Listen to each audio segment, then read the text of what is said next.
एक बार फिर भारत के इतिहासों से देवताओं दानवों के रहस्य लेके आया हूँ। मैं हूँ हरिओम और ये है हरि की कथा। आइए मैं कुछ पन्ने पलटता हूँ और सुनाता हूँ आपको देवताओं दानवों के कुछ रहस्य। और मेरे से जुड़े रहने के लिए आप मेरे पेज को सब्सक्राइब कर सकते हैं। हर एक कार्य होने के पीछे उसका एक रीजन जरूर होता है, चाहे देवताओं की उत्पत्ति हो या फिर दानवों की उत्पत्ति। उन सब के पीछे एक विशेष कारण जरूर था और उसी कारण को मद्देनजर रखते हुए हमने अपने पिछले वीडियो में देखा कैसे ऋषि कश्यप का विवाह दक्ष प्रजापति की 17 पुत्रियों के साथ हुआ और उनसे हजारों और हजारों पुत्रों की उत्पत्ति हुई और उन्हीं पुत्रों की उत्पत्ति भी एक कारण था। और आज के हम इस वीडियो में वही कारण जानेंगे कि आखिर कैसे ऋषि कश्यप और उनकी पत्नी दिति से महान असुर हिरण्यकश्यपु और हिरण्याक्ष का जन्म हुआ। लेकिन उससे पहले हम जानेंगे कि आखिर कि इतने महान दैत्य ऋषि कश्यप की पत्नी दिति के गर्भ में आए कैसे।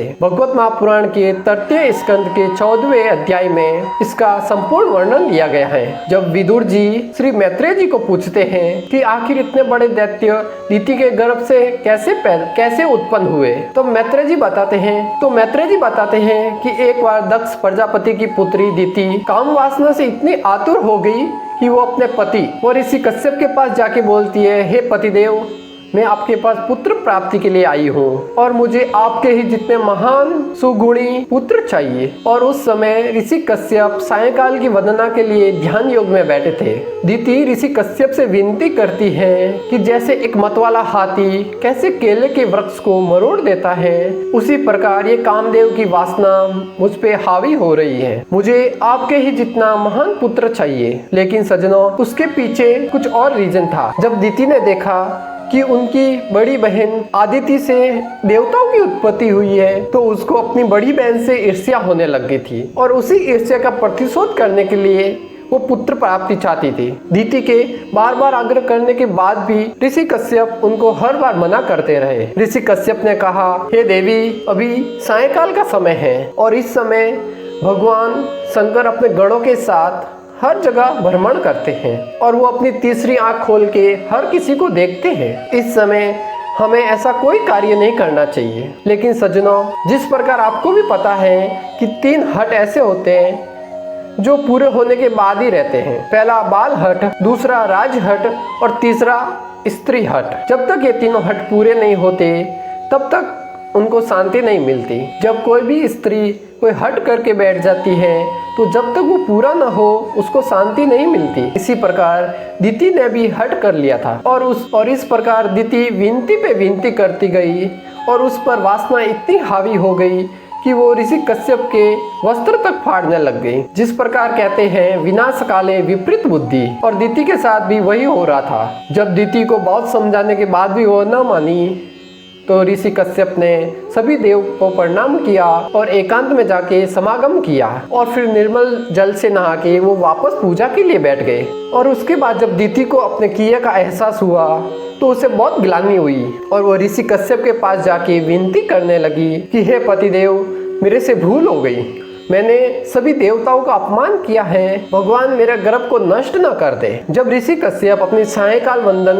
कार्य पूर्ण करके देखा कि दिति डर से थर-थर कांप रही थी और अपने पुत्रों को जन्म देने के लिए प्रार्थना कर रही थी, तब ऋषि कश्यप ने कहा कि तुम्हारा चित्त काम वासना से मलिन हो गया था और वह समय भी सही नहीं था। तुमने मेरी और देवताओं की अवहेलना की है। इस वजह से तुम्हारे कोख से 2 बहुत ही भयंकर राक्षस उत्पन्न होंगे।